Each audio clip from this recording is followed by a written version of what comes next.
Okay. Hi, everyone. Welcome to another Wednesday webinar with LAMSA. I'm Karma Hayek, and the topic for today is sleep and mental health. So the key points for today. So first things first, how much sleep do we really need?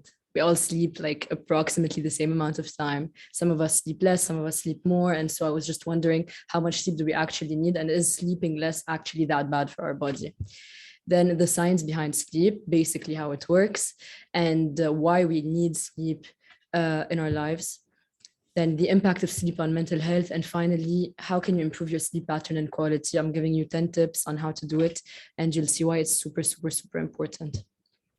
So how much sleep do we really need?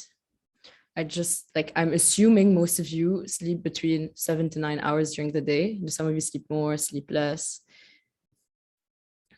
I think some of you are probably like this person. So I haven't slept in 8 months, just living life and going about it really quickly, not sleeping, not taking sleep super importantly, and not making it a priority. Other people are like living like this, living on coffee, just barely sleeping, especially during final season that's coming. So how much sleep really is important in terms of performance and memory and recalling things. And then finally, you get people who sleep for 15 hours or after jet lag end up sleeping 16 hours. And so what happens when that's the case? So for the average adult who's 18 years plus, the recommended amount of sleep per day is 7 to 9 hours. But of course, that changes according to your age. So for example, the newborns, so between 0 to 3 months, need from 14 to 17 hours during the day. And what they end up doing is taking more naps and then sleep very irregularly throughout the night. But the total amount of hours slept during the day is between 14 to 17, which is a lot, and shows you that sleep is crucial for their development, because the more you grow, the less sleep you need. And so, for example, a teen or an average person who goes to school is supposed to sleep between 8 to 10 hours. And the closer you get to 18 years old, if you're a teen and you're around 16 or 17, you tend to start sleeping less. So, for example, if you have school at 8 a.m. and the bus is downstairs at, let's say, 6:30 a.m., if you sleep at 2 a.m., that's a big problem. And so most people end up napping to compensate, and compensating sleep is an actual thing. So the importance of getting enough sleep and the science behind sleep, how does sleep work? How come we fall asleep, and how come we fall asleep at night and not just during the day? So there are two main sleep mechanisms that regulate how much we sleep. So first, it's called sleep-wake homeostasis. And the second one is called circadian alerting system. Homeostasis, for the people who are not in science, is basically how your body regulates itself. So if, for example, you drink a lot of water, how does your body regulate itself to keep almost the same level of water in your body, which is the normal you should be having? So for sleep-wake homeostasis, basically means the longer you're awake, the more you feel the need to sleep. And so you'll notice then whenever you're awake for longer periods of time, you get sleepy. And so how does that work? It's due to what is called the homeostatic sleep drive, which basically means you build up sleep based on how long you've been awake. So if you've been awake a really, really, really, really long time, you're more likely to sleep more or sleep longer or more deeply. This basically works thanks to a chemical in the body called adenosine. So how adenosine works is that when you're sleeping, it clears up. So the adenosine receptors in your brain become really, really clear. And then when you're awake, these receptors start building up. And then once they're full or have reached a certain threshold, that's when you feel the absolute need to sleep and fall asleep. And so the way, for example, coffee works is that it suppresses adenosine. And so you get these receptors that are empty. And so you feel less tired, because the more full they are, the more tired you feel. And so here's a quick video to show you how it works. So you've got adenosine in your brain. You're supposed to feel really, really, really tired. And so caffeine comes in, replaces these adenosines in your brain.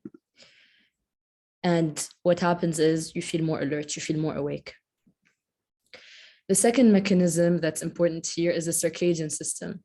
So it's basically why we end up falling asleep at night and why we don't live on our own biological clocks. Because if we were all just living on homeostasis, we'd all have our own way of regulating ourselves and sleeping at like different times during the 24-hour window of the day. And so how come we all just sleep at night and not during the day? The way this works is you've got some sort of biological clock that's called the circadian system. And this is based on a 24-hour circadian rhythm, which is your sleep-wake cycle. Okay, circadian comes from a Latin word that basically means it's daily, or like regulates itself on a daily basis. So you've got some sort of like master clock in your brain, and it gets very sciencey here. It's in the SCN, suprachiasmatic nucleus, in a part of your brain called the hypothalamus. Anyway, what this master clock does is that at different times of the day, it activates what they call clock genes. And so your body starts producing proteins that make you sleepy. And these clock genes are regulated by external factors, like, for example, light or social activity and all of that. So basically, since light has a really powerful effect, when you have light, you're not producing the proteins that are going to make you sleepy. And so that's why you end up sleeping during the night, because if you have light, you're not sleepy. And then once it's night, you don't have light anymore. And so that's how you get sleepy. And that's how it happens at night. Other factors, like, for example, social activity also affect it. So let's say it's 3 a.m. and you're outside, or like you're at a party or whatever. In terms of social activity, even though everything is dark around you, social activity is a factor that's going to make your brain not give you these sleepy proteins or like sleepy hormones. And so that's how you're gonna end up being awake. And once you're back from that social activity, that's when your brain is like, okay, I can now release these hormones. So for example, other biological products like melatonin and all of that, to say to your body, okay, it's time to sleep now. And so sleep is extremely important in what sense? Like, why do we all sleep? If you think about it from an evolutionary perspective, sleep exists in almost all animal species. So for example, if you have a dog at home, you notice that your dog sleeps. So the fact that it's present in all species almost shows you that, one, it's essential for biological function, and two, it's fundamental to well-being, because if we didn't sleep, our well-being wouldn't be optimal. And so sleep clearly is critical to physical and mental development. And this is especially proved by the fact that lack of sleep is associated with cardiovascular problems, so heart problems, a weakened immune system, because you need sleep to recharge all of your immune system and your immune proteins and to be able to fight off disease. It's also showed by a higher risk of type 2 diabetes and obesity, because your metabolism is not working properly. You also get impaired thinking, memory, and you have higher chances of depression and anxiety, which is where mental health and sleep really, really, really is important. And so there's a phenomenon where most of us don't sleep super well all the time, but this doesn't affect us on a daily basis. Like, it's fine, we can still function if we didn't sleep well for a few nights and all of that. And that's where the difference between sleep loss and sleep disturbance comes in. So when you're just at sleep loss or losing sleep, you're just sleeping less than 9 hours, for example, or less than 8 hours, and you can still function during the day. Sleep disturbance is really important because poor sleep quality can get to the point where it's going to hinder your daily functioning, and it's going to affect your mental health, and it's going to affect your thinking capacities and all of that. And so that's why regulating your sleep is extremely, extremely, extremely important for different aspects of your life. For instance, in Canada, around 32% of adults reported sleeping fewer than 7 hours per night. If you think about it, that's a lot of adults. Same here, 70 million adults in the US and around 45 million in Europe suffer from chronic sleep disorders. So they physically cannot sleep or have some sort of condition that's going to impair their sleep and make sure that they're not sleeping properly. And so better sleep is going to lead to better productivity, because if you're not sleeping well, you're not productive. As soon as you change your sleep patterns and you improve your sleep, you're going to get more productive. You're going to get better concentration, better athletic performance, lower risk of heart disease, less depression, lower inflammation, and a stronger immune system. So if you feel like overall your body is generally tired, and you want to minimize these risks in terms of physical risks like heart disease, type 2 diabetes, or mental health risks in terms of anxiety and depression. Adjusting your sleep pattern can go a long way, even though it seems like it's a small change to your daily habits. So sleep and mental health, it's basically some sort of cycle where, for example, if you start at the mental health level and you have feelings of worry or stress, then automatically you're just not going to sleep because you're stressing all night. And then if you're not sleeping, you're tired. Then if you're tired, you're going to get more difficulty accomplishing tasks on a daily basis, coping with daily life in general. And then that can sometimes lead to low self-esteem, which is going to feed the stress and all of that. So it is a big cycle that is highly dependent on sleep. So changing your sleep habits can be crucial in getting your mental health back on track. It's not the entire puzzle, but it is an essential piece of the puzzle. So different problems with sleep can lead to depression, as I said, anxiety, more likely to have psychotic episodes. So for example, poor sleep, especially in people that are predisposed to it, can trigger mania, psychosis, paranoia, or make some existing symptoms worse. And so people who are predisposed to that or do have some symptoms really should pay attention to their sleep, because lack of sleep is more likely to trigger these episodes. And so also, if you're having sleep problems, you might feel lonely, you might be isolated, or like not have the energy to see certain people, and then you're going out less. And so it is a cycle that you have to be very careful of. And obviously you're going to struggle to concentrate, make plans, decisions, etc., feel irritable, and have problems with day-to-day life. You might also be more affected by physical health problems, which in turn is going to affect your mental health. And so that's why sleep is extremely important.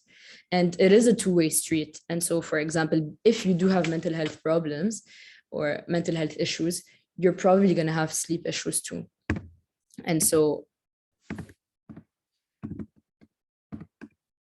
sorry. And so that's why sleep is central to your mental health, because it does go both ways.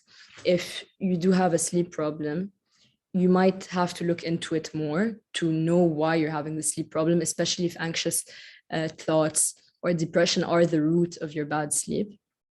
Or if you're feeling like your bad sleep is affecting your daily lives, that's how you also have to improve your sleep. And so there are different ways to do that. So first thing you can do is increase the bright light exposure during the day, because once it's going to be night, your body is going to notice the contrast a lot more and is automatically going to start producing more sleep hormones. What you can also do is reduce blue light exposure in the evening. So for example, if you're on your phone a lot in the evening, the bright light isn't going to let your brain regulate the sleep mechanism or like have it turn on. And so you're just going to stay awake more, hence you're going to sleep less. You can also avoid consuming caffeine late in the day, because remember, it does affect your sleep homeostasis mechanism. And so caffeine in the morning is not a problem at all, but the more you have it late in the day, the more likely you are to not be able to recover on time for a restful night of sleep. And the same thing follows if you're having irregular or long daytime naps. You're going to re-energize yourself and not be able to sleep properly at night. Also finding some sort of pattern of sleep. So if you're sleeping at consistent times, let's say every single night at midnight, and then waking up every single day at 8 a.m., your circadian rhythm is automatically going to regulate. And so this is extremely crucial to make sure that your body is just going to know how to turn on and turn off at the same time, because it's just going to become like muscle memory. You can also take a melatonin supplement. Melatonin is some sort of bioproduct or chemical released by the brain to make you sleepy.